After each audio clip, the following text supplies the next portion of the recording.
We'll start with the topic rubber, which we have already discussed about it. That we'll start with the rubber, and in this, you should understand that this particular rubber is been classified into two types. First is the natural rubber, and second is your synthetic rubber. Right. So we'll focus on them one by one. Then what do you mean about natural rubber? So if you focus on natural rubber, if you understand about the natural rubber, you know that the main source of rubber is a tree, and we are not focusing on these things कि from where or which tree or which place it's been obtained and how it is obtained. That is the general part. But you should understand that the rubber latex is being the rubber tree contains the lattice, and that lattice has been used and it has been modified a bit, and that leads to give you a rubber. But not on that, we will see how this natural rubber is been formed. Now this natural rubber is a polymer. So rubber is a natural polymer, and it has the elasticity property, you know it. So natural rubber is of what, that we have to see. And we see that the destructive distillation of natural rubber gives us isoprene, and from isoprene we get this rubber. Let's focus on it. ठीक है, तो isoprene जो होता है वो basically main product होता है, उसके थ्रू आप है ना रबर बनाते हो, और आइसोप्रीन का ही आप पॉलीमराइजेशन करा देते हो. So natural rubber is a polymer of isoprene. ठीक है, अब वही चीज़ हम देखेंगे. देखो बुक्स में तो बहुत डिटेलिंग दी रहती है, लेकिन उससे ज़्यादा हमें नहीं करना है. तो आइसोप्रीन का स्ट्रक्चर क्या होता है, कैसे वो नेचुरल रबर बनाता है. तो आइसोप्रीन आप ध्यान से देखिए.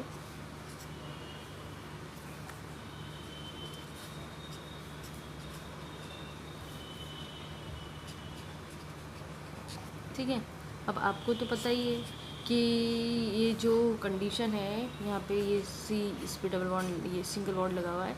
ठीक है, ये फॉर्मूला है आपका आइसोप्रीन का. ठीक है, और अगर इसको वैसे नाम देख के चलो तो देखो, ये तो हमने, अब तुम सोचोगे आइसोप्रीन क्या हो गया. अब ध्यान से देखो, 1 2 3 4 कार्बन आइटम्स हैं इसके पास. 4 का मतलब होता है ब्यूट, है ना.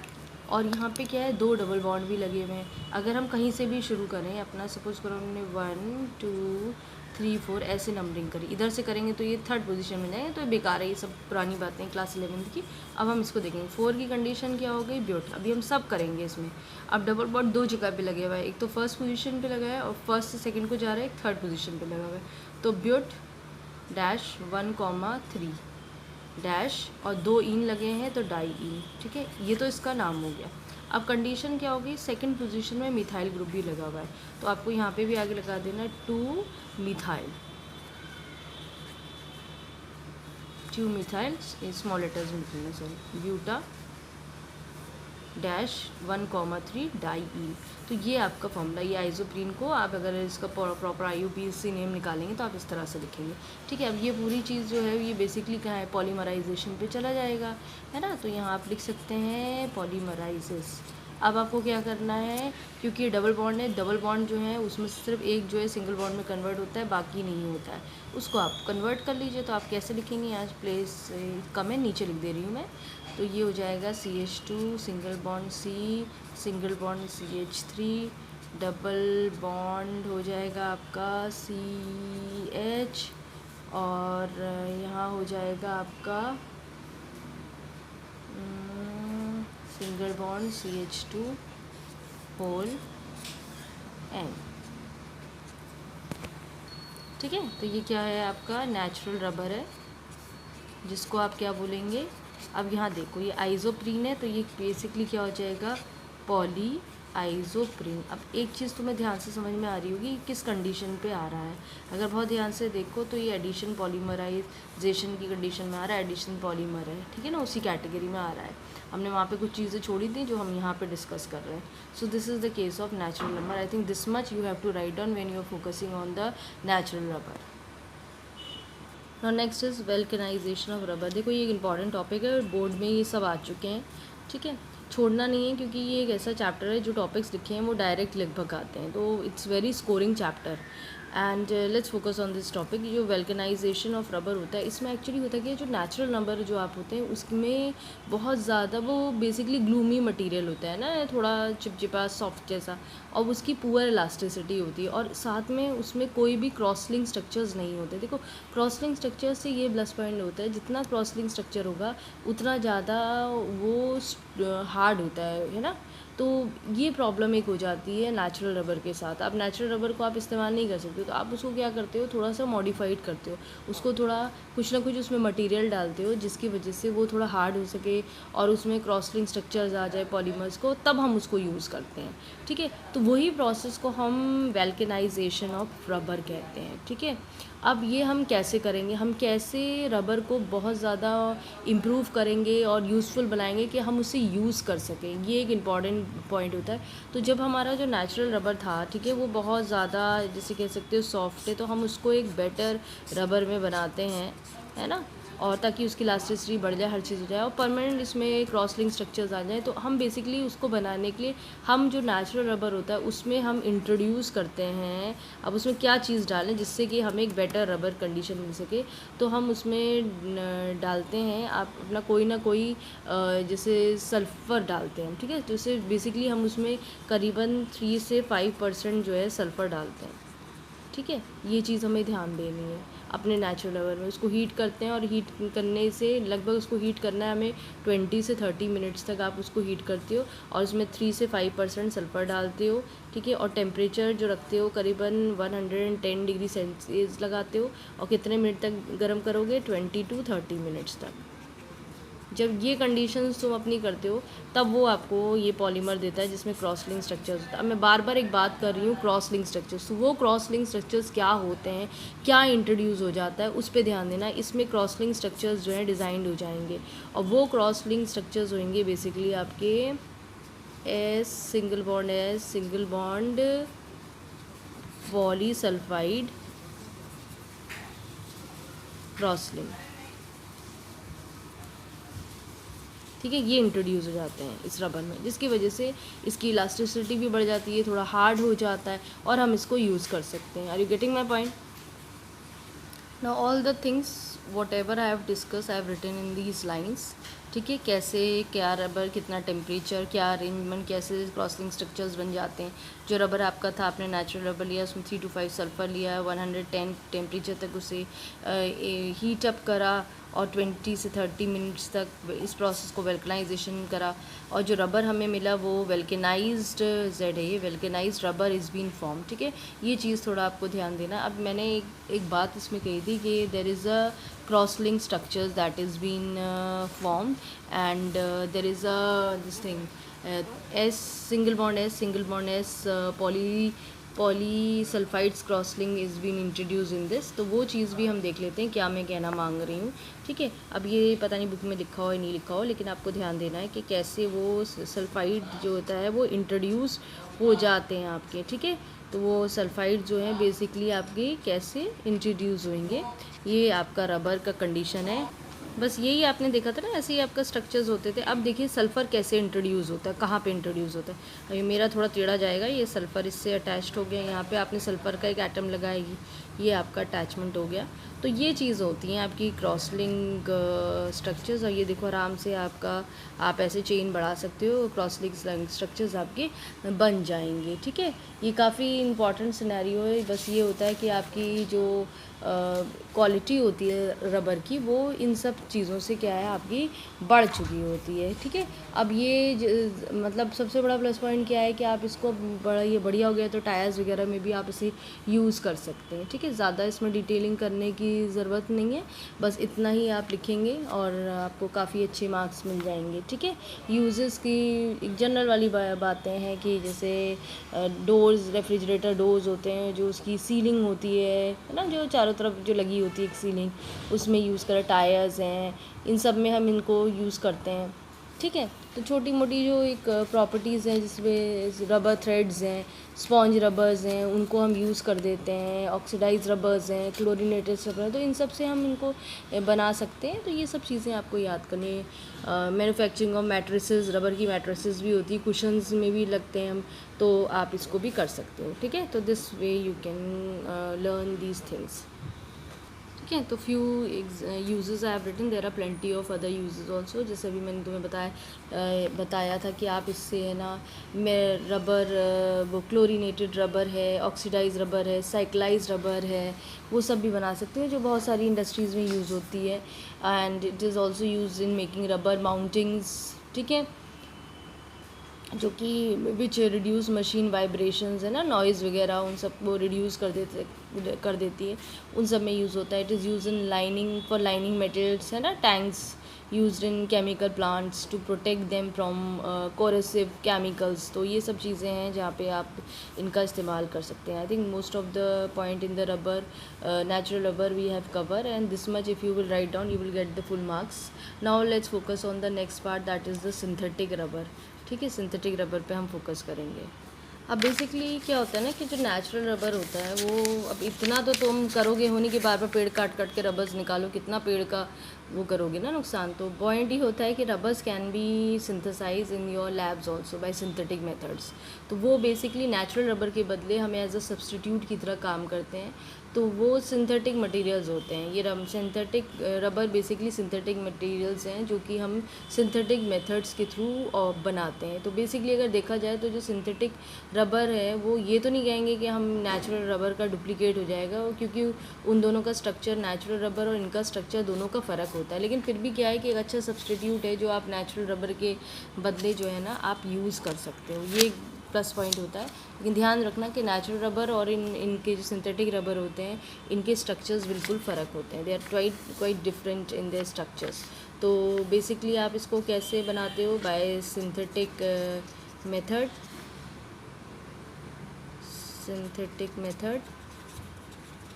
And you get the synthetic material. ठीक है ना, और ये याद रखना है कि नेचुरल रबर अगर ये है, मैं लिख दे रही हूँ, नेचुरल रबर अगर ऐसा है तो जो सिंथेटिक रबर जो होगा वो बिल्कुल फ़र्क होगा, है ना, इनके स्ट्रक्चर्स में बिल्कुल डिफरेंस होगा। ठीक है, तो इनका स्ट्रक्चर वगैरह बिल्कुल फ़र्क होगा। कभी ये ना सोचिएगा कि जो सिंथेटिक रबर आपका मिल रहा है तो वो नेचुरल रबर की भरपाई कर देगा, ऐसा नहीं है। ये बेसिकली जो सिंथेटिक रबर होता है ये पॉलीमराइजेशन के थ्रू मिलता है, क्योंकि आजकल देखो जितने भी रबर्स हैं वो ज़्यादातर है ना लैब में ही बनते हैं सिंथेटिक मेथड्स के थ्रू एंड बाय पॉलीमराइजेशन। ठीक है, इस बात को ध्यान देना। इसमें बेसिकली जो हमारे कंडीशन है कि अगर आप इसको ध्यान दीजिए, मैं इसकी डेफिनेशन भी थोड़ी लिख देती हूँ। A small type of things I have written over here which you can remember, that it is an any vulcanized rubber like polymer which is capable of getting stretched to twice its length. So that is a synthetic rubber, and it is been obtained or been prepared by synthetic methods. So that also you can write down, this is the synthetic rubber, right, and it is used as a substitute of natural rubber. So that point also you can write down over here. Now let's focus on it, different synthetic rubbers. Now I have already taught you in the polydienes if you remember. तो उस पॉलीडाइइन में मैंने आपको neoprene और ब्यूनाइस वगैरह के बारे में बताया था। तो now this is the time when we will study about it. तो नियोप्रीन के बारे में हम लोग यहाँ पे पढ़ेंगे, और नियोप्रीन को तुम समझ सकते हो कि neoprene is coming in the synthetic rubber. तो लेट्स फोकस ऑन इट। तो जो हमें एग्जाम्पल्स फोकस करने हैं वो है, एक है नियोप्रीन। ठीक है, अब नियोप्रीन में आप क्या, ये आपका बेसिकली मोनोमर यूनिट है, लेकिन ये बेसिकली पॉलीमर होता है क्लोरोप्रीन का। It is a polymer of chloroprene. ठीक है, अब क्लोरोप्रीन हम कैसे लिखेंगे, ठीक है, तो थोड़ा इसका याद रख लो। ये बेसिकली मोनोमर यूनिट है इसकी, और ये है आपका, आप जो लिखोगे 2 क्लोरो, इसका फॉर्मूला भी बनाएंगे हम लोग, buta 1,3 diene. How does it been written, that is important, ठीक है। तो नियोप्रीन जो है वो मोनोमर यूनिट क्लोरोप्रीन है, इसको ऐसे भी लिखते हैं अगर IUPAC नेम में रखें, ठीक है। तो ये नियोप्रीन जो है बेसिकली पॉलीमर ऑफ क्लोरोप्रीन होता है। अब इससे हम प्रिपेयर करते हैं और बेसिकली ये फ्री रेडिकल एडिशन पॉलीमराइजेशन के थ्रू होता है। तो बेसिकली ये एडिशन पॉलीमराइज, देखो जब कोई चीज़ यही आ जाती है जैसे क्लोरो, मतलब पूरा इसी से बन रहा है, तो जाहिर सी बात है ना, हम 10 बार डिस्कस कर चुके हैं, they will never come in condensation polymers when monomer units are same. तो ये हमारा एडिशन पॉलीमर है, ये तो छोटी मोटी बातें हैं कि ये एडिशन पॉलीमर है, ठीक है। and it is been prepared from addition polymerization, this we have discussed. Now let's focus on the point of their formula. अब नाम देखो जो मैंने लिखा है 2 क्लोरो ब्यूटा 1,3 डाइन। अब ब्यूटा मतलब होता है 4, तो पहले हम 4 कार्बन्स को लिख लेते हैं और डाई इन लगाए फर्स्ट और थर्ड पोजीशन पे, डबल बॉन्ड्स हैं, तो यहाँ आपने ये भी लगा दिया। अब हमारी कंडीशन आ जाती है क्लोरो की, ठीक है। क्लोरो जो हमारा यहाँ लगा हुआ है सेकंड पोजीशन में, अब कहीं से भी सेकंड, अगर इधर से करना चाहो इधर से, it's all depend on your choice. Suppose I am writing 1 2 3 4 is here, so 2 is coming in this place, तो यानी Cl यहाँ लगेगा। बाकी आप किससे बैलेंस करोगे, हाइड्रोजन से बैलेंस करोगे, तो H2 लगा दो यहाँ पे H2 लगा दो, और देखो मेरा कहीं कहीं कम ना हो, यहाँ पे कमी है, तो दिस इज़ H। तो this is what 2 chloro buta 1,3 diene, ये हमारा फॉर्मूला है, यही बेसिकली हमारा क्लोरोप्रीन है। अब हमें क्या करना है कि इसको हमें पॉलीमराइजेशन पे ले जाना है। तो ये हमने फॉर्मूला बनाया, अब इसको पॉलीमराइजेशन पे ले गए, तो ये याद रखना परऑक्साइड हमारा, इसमें आपको ये reaction takes place in the presence of peroxide, ठीक है। एन लगाओ, बाकी हमें मालूम ही है कि हम डबल बॉन्ड को सिंगल बॉन्ड में कन्वर्ट कर देते हैं। अब 2 बॉन्ड्स हैं डबल बॉन्ड लगे हुए, तो एक इसमें कन्वर्ट होता है सिंगल बॉन्ड में। Again let's focus on it, तो ये CH2 single bond Cl double bond CH, जैसे पीछे हमने पढ़ा था ना, और ये हमारा हो गया होल N। अब इधर भी आप N लगा दो, ठीक है। तो ये हमारा बेसिकली क्या हो गया, नियोप्रीन का फॉर्मूला, और ये हमारा क्लोरोप्रीन, ठीक है। ये हमारी कंडीशन हो गई नियोप्रीन का बनाने के लिए। अब देखो ये थोड़ा सा नेचुरल रबर की तरह तो बिल्कुल नहीं होता है, ठीक है, उससे फ़र्क है क्योंकि हम पहले ही डिस्कस कर चुके हैं। तो आप सोचो कि हम इसको वल्कनाइजेशन पे ले जाएं और इसको थोड़ा मॉडिफाइड कर दें, तो इसकी कोई ज़रूरत नहीं है, क्योंकि जब ये नेचुरली जब ये बनाया गया है लैब में, तो ऑलरेडी उस तरह से देखा जाता है कि ये नेचुरल रबर से ज़्यादा सुपीरियर होता है, इसकी स्टेबिलिटी भी ज़्यादा अच्छी होती है, और ना it is resistance to oil also, है ना, और अदर सॉल्वेंट्स वगैरह इन सबसे बहुत बेटर होता है। नेचुरल रबर की तरह बिल्कुल नहीं होता, कोई ज़रूरत नहीं है इसको वेल्कनाइजेशन करने के लिए कि उसमें आप, है ना, जो S सिंगल बॉन्ड S जो पॉलीसल्फाइड्स लिंकेज हैं, क्रॉस लिंक स्ट्रक्चर्स हैं, वो आप उसमें डेवलप कर दें, कोई ज़रूरत नहीं है इसमें, कोई भी ऐसा नहीं है, ठीक है। तो आप थोड़ा कर सकते हो इसमें, बहुत ज़्यादा अगर करना चाहते हो, अगर फिर भी और थोड़ा मॉडिफाइड करना चाहते हो, तो इसमें जिंक ऑक्साइड या मैग्नीशियम ऑक्साइड डाल दो, तो और थोड़ा ये बेटर पॉलीमर में बन जाता है, ठीक है। अब ये हम कहाँ का यूज़ करते हैं, दैट इज़ इम्पॉर्टेंट। तो मेकिंग होजेस, ग्लव्स, शू सोल, इंसुलेटिंग मटेरियल्स, ठीक है। प्रिपरेशन देखो बेटा बोर्ड में आती है, उसमें कोई इफ एंड बट नहीं है, उसको आप इग्नोर नहीं कर सकते।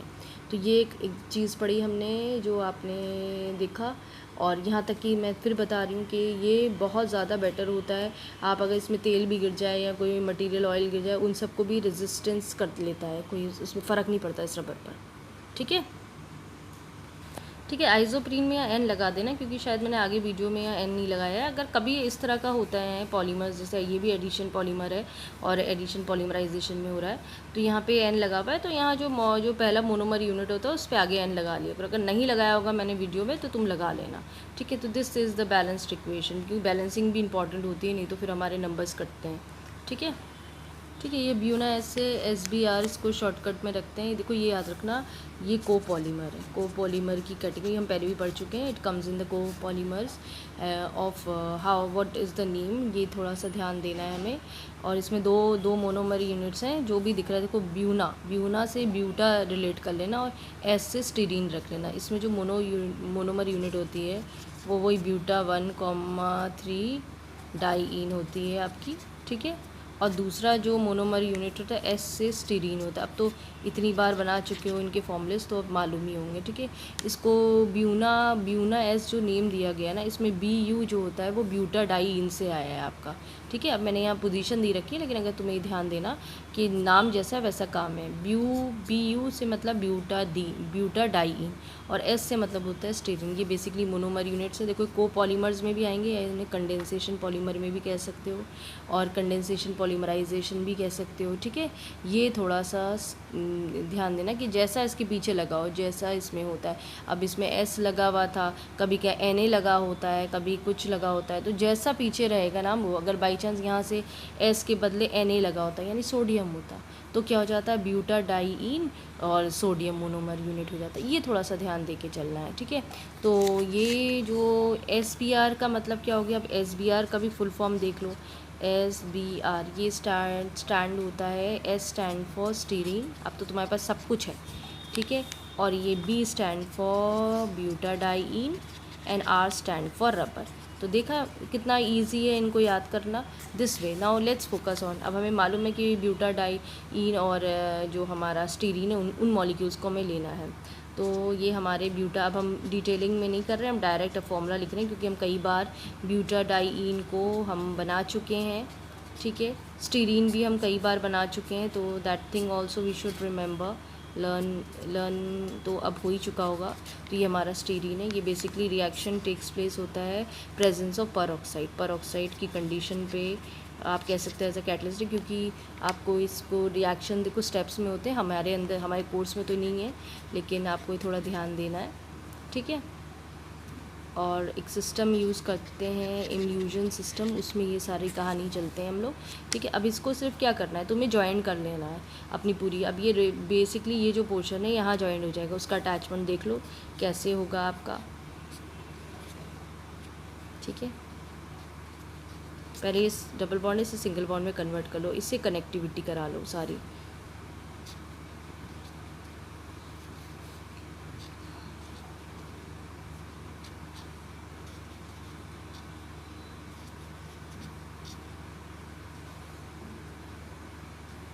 एक दो तीन चार, ठीक है। अब ये कनेक्टिविटी तो मुझे लगता है सही हो, नहीं हो देखो पहले क्या करना, सिर्फ जो चीज़ें जॉइंड हैं आपकी पहले उन्हें लगा लेना है ना, उसके बाद इनकी बैलेंसिंग स्टार्ट करना। जैसे फॉर एग्जांपल हमने ऊपर को देखा, ऊपर वाला हमारा CH सिंगल बॉन्ड CH2 है, ठीक है। उसके बाद इसे ज्वाइन कर लो पहले, बाद में देखेंगे कहाँ डबल बॉन्ड आएंगे। CH2 single bond CH single bond CH single bond CH2, ये तो मालूम है ना, ऐसे ऐसे। अब देखो बैलेंसिंग करना है, इस कार्बन देखो 1 2 3 4 बैलेंस है, 1 2 3, ठीक है। और ये नीचे अटैचमेंट है 4, तो ये 1 2 3 4 ये भी बैलेंस है, ये दोनों बैलेंस हो गए हमारे। अब इस पे आ जाओ, 1 2 3 4 ये भी बैलेंस है, आगे बढ़े, इधर आओ 1 2 3, ठीक है। ये बैलेंस नहीं है, यानी यहाँ पे डबल बॉन्ड इस जगह आ जाएगा, 1 2 3 4। अब इधर आ जाओ 1 2 3 4 बैलेंस है, ये क्या हो गया 1 2 3 4 बैलेंस है।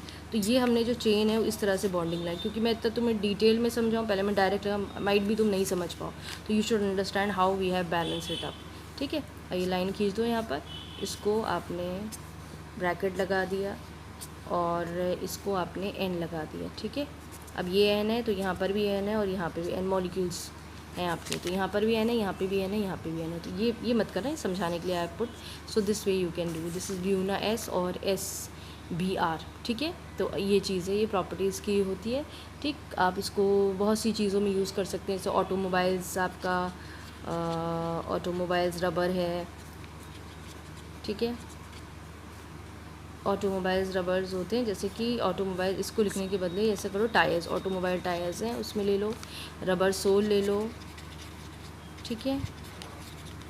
या फिर कोई मैकेनिकल रबर गुड्स होते हैं उसमें भी आप इसे इस्तेमाल कर सकते हैं ना। लास्ट एक हमारे पास बचा है, वो है हमारा ब्यूना N, ठीक है। इसके कई नाम होते हैं, जैसे पीछे के नाम थे ब्यूना N है, या GRN है, -N और NBR है, ऐसे भी लिख सकते हैं। अच्छा ऊपर भी जो है ना, मैंने 2 नाम लिखवाए हैं तुम लोग को, इसका एक नाम और होता है जिसको कभी क्या GR-S, ठीक है, ये भी दे लेना। ये बेसिकली गवर्नमेंट, GRS का मतलब हो गया है, GR स्टैंड फॉर गवर्नमेंट, ठीक है, S स्टैंड फॉर स्टीरीन। तो इसको भी देख लो कि आप इसको क्या लिख सकते हो, इसे लिख सकते हो गवर्नमेंट स्टीरीन, रबर स्टीरीन, ठीक है। ये भी फुल फॉर्म रख लें कि G stand for government, R stand for rubber, S stand for steel. अब इसको भी देख लेते हैं हम लोग अपने नीचे।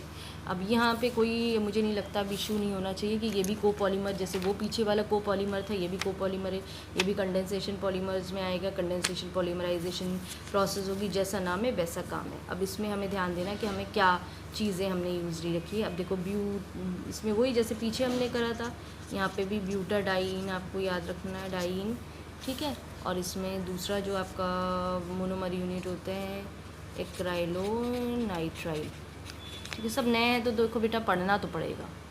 Now let's start with the formula first. पहले ब्यूटाडाइन वही पुरानी कहानी है, तो मुझे नहीं लगता अब उसमें उस चीज़ को बार बार डिस्कस करना है। पोजीशन वही है आपकी जो पहले थी, ब्यूटा डैश 1,3 डैश डाइइन, ठीक है। और दूसरा जो फॉर्मूला वो आपके लिए नया है तो आपको याद करना पड़ेगा, एक्राइलो नाइट्राइल। इसके लिए आप फॉर्मूला लिखेंगे CH2 डबल बॉन्ड CH.CN, ठीक है। ये इसका फॉर्मूला है। ये दोनों मोनोमर्स यूनिट है आपको। अब हम इसका रिएक्शन देख लेते हैं कैसे ये रिएक्शंस चलेंगे। These two polymers they are reacting together and polymerization process takes place। लेकिन थोड़ा सा ध्यान देना बेटा, ये जो दोनों पॉलीमर्स हैं इसमें परसेंटेज, जैसे अगर इसको 75% आप लेते हो तो इसको सिर्फ आप 25% लोगे, ठीक है। एक्राइलो नाइट्राइल को आप विनाइल साइनाइड भी कह सकते हो, ठीक है। अब जैसे इसको देखो कैसे फॉर्मूला बनाए, इसको समझ लो, थोड़ा आसानी रहेगी। बुक्स में इतना डिटेल नहीं दिया रखा है लेकिन हमें समझना है। आपने ईथीन देखा था, ठीक है। ईथीन में एक हाइड्रोजन एटम को आपने रिप्लेस करके CN ग्रुप लगा दिया, ठीक है। तो ये CH2 double bond CH.CN।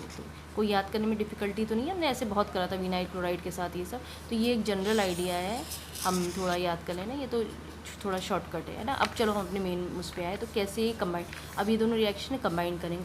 Combine की जो नेटवर्किंग होगी वो बेसिकली यहाँ इन दोनों में होगी।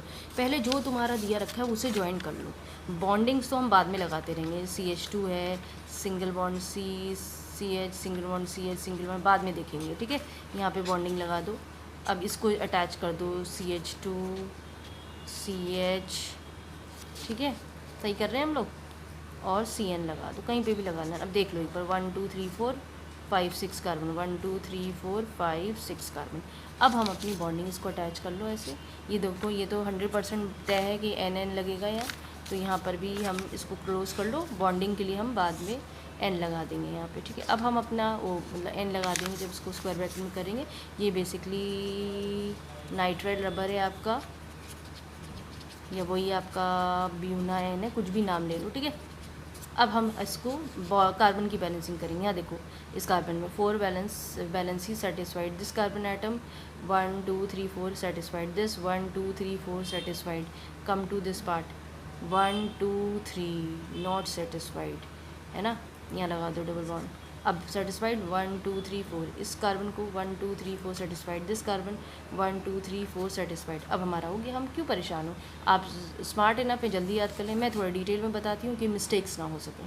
तो this way your buna N is been formed. Now uses हैं जैसे कि फ्यूल टैंक्स होते हैं, गैरोसिन होज होते हैं, उन सब में इस्तेमाल होता है। एडहेंसिव्स भी होते हैं, उसमें भी यूज़ होता है, तो वो थोड़ा आप याद कर सकते हो। जैसे कि पेपर, लेदर एंड टेक्सटाइल्स होते हैं, उसमें इम्प्रीग्रेमेटिंग्स में भी इस्तेमाल होता है, तो दैट यू कैन रिमेंबर, ठीक है। कुछ मनी यूजेस लिखती है तो you can remember. Now this part till now we have cover all the rubbers, type of rubbers और उनकी रिएक्शन प्रॉपर्टी। बहुत इंपॉर्टेंट, बुक्स में बहुत सारी चीज़ें दी रखी हैं जो आउट ऑफ कोर्स है, that we don't have to remember, and these rubbers are there in your course, please focus on it and you can see your 10 years papers, the questions have been asked. Preparation भी पूछा जाता है, common कुछ चीज़ें common है, preparation पूछ लिया जाएगा, आपसे पूछा जाएगा इक्वेशन बता दीजिए, आपसे पूछा जाएगा कौन से monomers unit is been used, give the structure of the monomer units, क्योंकि रिएक्शन जब दी रखी है तो आप देख रहे हो इन मोनोमर्स यूनिट्स के स्ट्रक्चर्स भी हैं, इनके नाम भी हैं और डिटेलिंग आपकी है। और इसमें वेल्कनाइजेशन ऑफ रबर, ये एक इंपॉर्टेंट क्वेश्चन है, नेचुरल रबर, तो सभी इंपॉर्टेंट है, क्योंकि इसमें इस चैप्टर में छोड़ना तो कुछ भी नहीं है, anything can be asked. So this portion we have covered. Now one last portion is been remaining and we'll make it another video for it so you can learn it from it. Hopefully you have understand these topics.